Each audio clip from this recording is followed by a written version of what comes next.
မင်္ဂလာပါဗျာကျွန်တော်ဒီနေ့မှာတော့ကီမီ game လေးတွေဆော့ပြအောင်ပါကီမီဆိုရဲ့ hero ကဂိုးလင်းရောမင်လင်းရောဆော့လို့ရန်ကောင်းတာမို့လို့ဆော့ရတာလို့ရင် random လို့ရန်ကောင်းပါတယ်ကဲစလိုက်အောင်ဆော့ရရတာပြီကျွန်တော်ပွဲဆောင်ကတော့ကိုယ်မေးပါလို့ခုကျွန်တော်လည်းပဲကျွေးတောင်ရောက်နေပေါ့ဒီပွဲတော့ကျွန်တော်မစ်လေးပဲရလိုက်တယ်အဲ့မှာဗျာဂိုးလင်းကိုတွားကန်တာလောင်ကြီးတယောက်တည်းမှလို့ချတာခြုံနေကနေမိသားစုလိုက်ပါထွက်လာတယ်ဟိုမှာစနာကျွန်တော်3ယောက်ပေါင်းပြီးတက်သွားတယ်က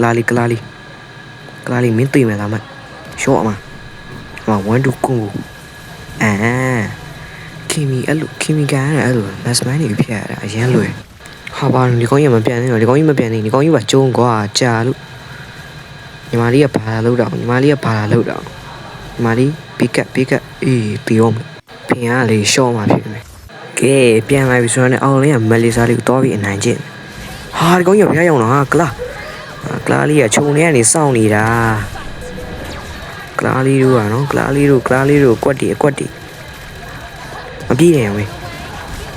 ကဲဘတ်တရီပဲပတ်ဆိုင်နေကိုလင်းလေးကိုပြင်ပြီးလင်းရှင်းလိုက်ပါဦးကဲလူကတ်လေးကိုညှော်မယ်ဒီကောင်ဘတ်တေးဆိုင်ဒီကောင်ချီးပေါင်းပဲကောင်ဆိုသူ့ကိုသွေးလျှော့ထားမှရကဲလောက်စရိုက်ပတ်မယ်ဟာဒီကောင်မောက်ယူနေထွက်လာတက်အကောင်လားကဲတာတယ်ပဲဖြစ်နေအဲ့ဒီလင်းဖမ်းမယ်ရှော့အောင်မသူမျိုးကလာလီကိုတက်တာအားတော့နားလာပြီဟာ fucking shit ဒီကောင်ကြီးဘယ်ရောက်လဲဘာကနေငါမှပြစ်ခံရရဲ့ကလာလေးကိုတက်ရှင်စောနဲ့မက်မကြည့်မိလိုက်ဘူးဟိုကနောက်ကနေရှိုက်သွားတယ်ကဲ brody ကောင်းလေးဘယ်သွားမှလဲမသွားနဲ့လားရှော့မှာဟာဒီကောင်ကြီးလာကာနေပြီတက်သွားရဲ့ကောင်ကြီးအဲ့ဒီဘက်ကထိုက်ကြီးပါလိုက်အဲ့ဒါပဲဒါချီးပေါက်တယ်ဟာဟိုကောင်ဝိုင်းလုံးတော့ body တီးရမ်းမှာနိုင်ဒီကောင်ကြီးငါတို့ချန်ကြီးပါလားလို့တီးချင်တာဟော revitalize နေမရဘူးအေးအားချောင်းနေပြီးတော့မှာဟာဒီကောင်ဘာလို့ပြန်လဲလာတော့အေးဟိုတီးပြီးသားမဲ့ရော့အမဟောစနာကြငါ့ကိုတစ်ချက်မှလာမပြီးပဲခုကျကြီးလာကောက်သွားရဲ့လူကောင်နေမှန်းလည်းမသိဟာ enemy က9ရောက်နေရောက်လာလားဟာပြေးကွာမောင်ဒီကောင်ဘာလို့လဲအောက်လေးပြန်နော်ရော့အမအဲ့လောက်လေတက်လို့ရမှာအဲ့မြန်မာနံပါတ်1လေကဲ